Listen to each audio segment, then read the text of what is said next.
All right. So as you saw in the previous video, we are seeing an increase. We've seen kind of a slow but steady increase in breastfeeding, both any breastfeeding or exclusive, which is great. That's a good trend we want to see as a society. Um, and let's see here. Sorry, I'm trying to move us along here. All right, so when I look at, why we encourage people to breastfeed, there's benefits for both mom and baby. So we know that infants that are breastfed at all, but especially exclusively breastfed infants, are much more likely to be protected from allergies. So this includes food allergies. This includes, um, you know, um, just general like seasonal allergies, and this also is they also have a reduction in ear infections, which is great. We also see that babies that are breastfed have reduced risk of a lot of chronic diseases. There's some interesting little studies that show higher intelligence and school performance, but it's really difficult to disentangle breastfeeding from socioeconomic status and education, all the other reasons that people are able to and desire to breastfeed. And so you have to be, careful if you're making assumptions about, why, a certain demographic group is breastfeeding or is not breastfeeding. There are also some studies that show reduced risk of obesity among breastfed babies, and some of that might be because breastfeeding is a physical work for a baby. They like sweat and they grunt. They're like, they have to like really work to get that milk out. Whereas bottle-fed babies, they're just kind of like they just get to drink a bottle and they're very happy with that. But you know, that's not really well substantiated in the literature, and a lot of people promote breastfeeding for a lot of reasons. I think that probably the allergies and the chronic disease and just overall infant mortality is probably a better reason to promote breastfeeding, but it may be protective. It's not totally clear either if it's just the actual breast milk or if it's the act of being breastfed. So if like a child was, some women just exclusively pump, like they don't like the physical sensation of breastfeeding, or they have inverted nipples, or there might be some reason why they can't physically breastfeed but they can produce the milk, so they'll actually use a breast pump and like pump the milk out and then feed their babies by bottle with exclusively with breast milk. And so there's some interesting studies that are starting to try to look at like, is it the milk, is the milk the magic, or is it like the actual bonding and the physical connection with a child that affords those benefits? So it's not totally clear. So in terms of benefits for, let's see, benefits for mom, women who breastfeed recover faster after delivery. There's a few reasons for that. One is that there's hormones that are released while you're breastfeeding, and there's oxytocin, so it makes you feel happier. So it helps, I think, with that aspect. But it also actually shrinks your uterus. So if you're not familiar with like maternal anatomy, when you're pregnant, by the time you give birth to a baby, your uterus is like up at your rib cage, like it's stretched all the way up. That's all your uterus. And so once you give birth, like it still is there. It's kind of like like a balloon that's lost its air.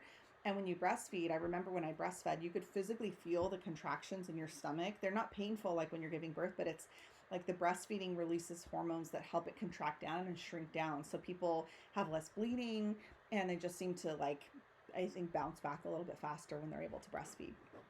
There's all kinds of interesting research about cancer risk, that maybe the experience of having produced breast milk and been exposed to the hormones and the hormone shift of breastfeeding can reduce risk of breast cancer, type 2 diabetes, ovarian cancer, which is kind of interesting. And then women also seem to have better bone density if they've breastfed. The other big one, which I skipped, it's the very first one, is that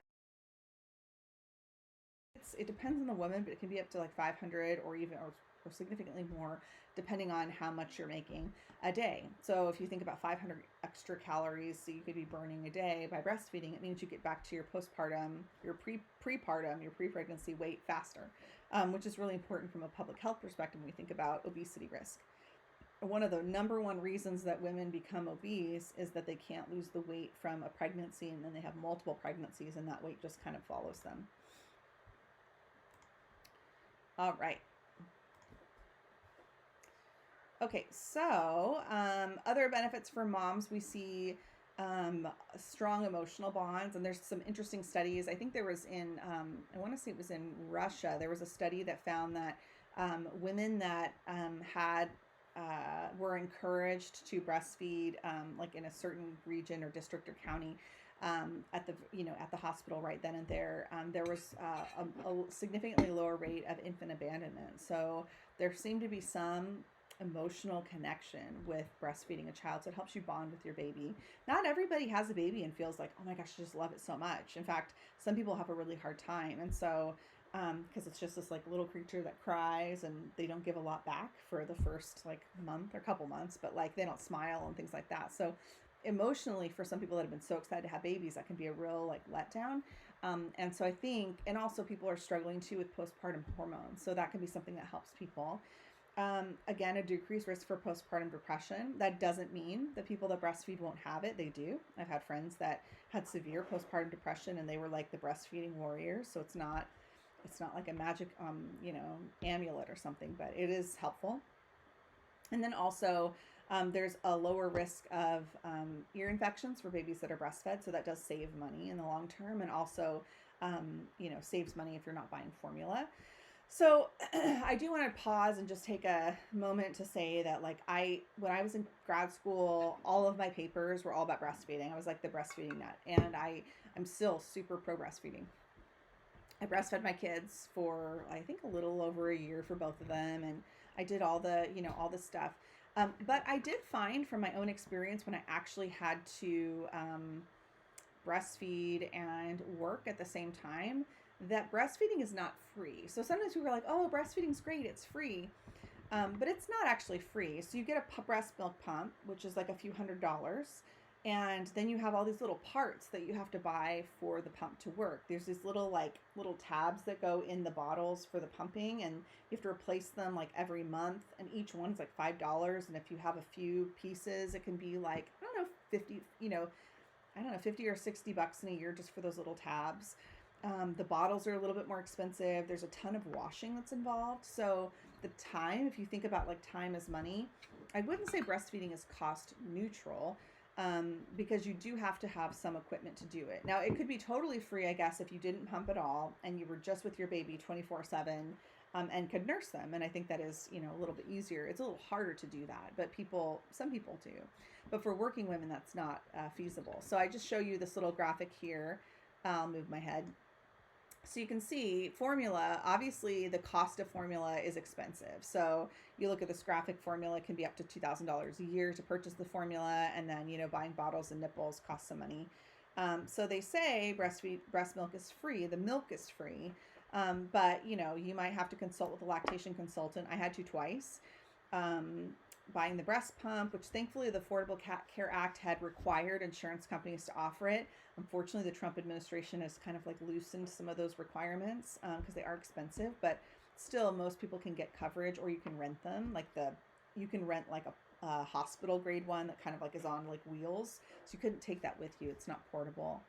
The storage bags, nursing bra, there's like a hands-free bra. If you imagine like a strapless bra with like holes in it, you just stick the suction cups inside it. And I used to pump and like be on the laptop writing my dissertation because I had my daughter like the last year of my doctorate of my PhD. So those things aren't cheap. And then the bottles and the nipples and whatever else. And again, the time as well. I mean, you spend hours. If you work full time, you spend hours pumping a day. And then I would pump every night before I go to bed. So again, it's not cost or time neutral. It does require something. And I think that's a really important conversation to have, because when you don't have that conversation and then women actually realize, I have to go back to work. Oh, I'm going to have to take breaks every 3 to 4 hours for 30 minutes at a time. And then I need a fridge to put my milk in, or I need an ice chest. Or I need a little cooler and I don't have the cooler or the packs. If they're not emotionally prepared for the fact that it really is effort and will require some investment and extra time, like washing lots of bottles and dishes and all the pump parts. My husband did all that. That was like our division of responsibility. I was like, I will make the milk and you will clean everything. And he'd spend probably 35 minutes a day just washing breast milk pump parts. And I was home part-time too, so I wasn't like away at an office. I was at my own house and I could nurse my daughter some at home as well. But again, I'm just telling you this just to give you a perspective that it's not as like simple and easy as it might seem to breastfeed and work. be aware of if you end up working with moms who are going to have babies, so that you can have encouraging and realistic conversations about how to overcome those barriers. I'm showing you this here, and I'm going to post this link so you can take a look, but this is what a breastfeeding schedule would look like if you're a working mother. So again, it's not for the faint of heart. I would, like I said, I would, after my child would go to bed, I'd stay up and pump for another 20 or 30 minutes, just so that I would be able to have a little bit extra, because you don't always pump as much as the baby needs. You kind of have to like be ahead of your supply. So make sure you stop and take a look at that video after this. It's a good one. All right, so barriers. What are the barriers to breastfeeding? Some of them are medical, so there might be medical reasons that people can't breastfeed. It can hurt. In fact, for a lot of women, it can be painful if they don't know how to latch properly. Certain medications are contraindicated, although there are a few. I mean, most women are able to. There's a lot of myths around breastfeeding, and so this icon here kind of demonstrates that. Some people think that if you breastfeed, like, you'll have saggy boobs, but it's actually not the breastfeeding that does that. The boobs sag because they kind of like swell up when you're pregnant, and then you lose the weight, and then they, deflate. So that's not a reason not to breastfeed. Can you breastfeed with breast implants? Those kind of things. Like, people don't know the answers to those questions. If you don't know anyone else that breastfeeds, it can be a little isolating, or if you don't have family support. So for example, if you like lived with a partner who was like kind of weirded out by breastfeeding, or if you had family or friends that, you feel like you have to like run and hide in a room and cover yourself, and like, try not to like make any indication that like you're feeding your child from your breast, then you won't want to do it as much, as opposed to if you're in an environment where it's like, oh, I just breastfeed. Babies are breastfed. It's not a big deal. I remember in my family, my mom didn't really breastfeed any of us. She was really into formula feeding, because she had had a hard time breastfeeding. And back in like the early 80s, it was just sort of like in vogue. It was like, oh, it's healthier, and the formula is so good for babies. And then we've had kind of a boomerang, and now people are doing more breastfeeding, and it's definitely new moms are like, yeah, I want to. But because she didn't have that experience, she couldn't tell me how to do it. And I think felt a little like alienated and wasn't sure how to help me. And I remember even when I was having trouble breastfeeding, she's like, well, I've got a can of formula in the house. Like, because I was living with my parents at the time that I had my daughter. I have got a can of formula. I can make you a bottle right now. And again, she was doing it out of love. And my mother, really just wanted to like help and support my child. But I think that like not having that support, if it had been really hard, and if my husband wasn't like helping me, I might have been like, yeah, no, I can't do it. And then obviously the cost and the time. And the time part is important, because if you work in a job where you can't, like, you don't have a room to go pump in. Like, I have a friend who was a school teacher, and she had to pump in her classroom. And even if, she locks the door, like, there's a risk that like the janitor could come in to empty the trash can, or like, a student could try to like peek in the window, or I don't know. It's like there was no real privacy, and teachers don't get lots of breaks. If you work like in a fast food restaurant, there's not like a pump room. You might have to go pump in the bathroom. So again, your work environment and how long your shifts are might make it really difficult for you to be able to keep breastfeeding. And then hospitals that aren't supportive of breastfeeding. So they might send moms home with like a big thing of formula and bottles, and maybe they don't have lactation consultants or people that can help moms how to do it. And that can have an impact as well.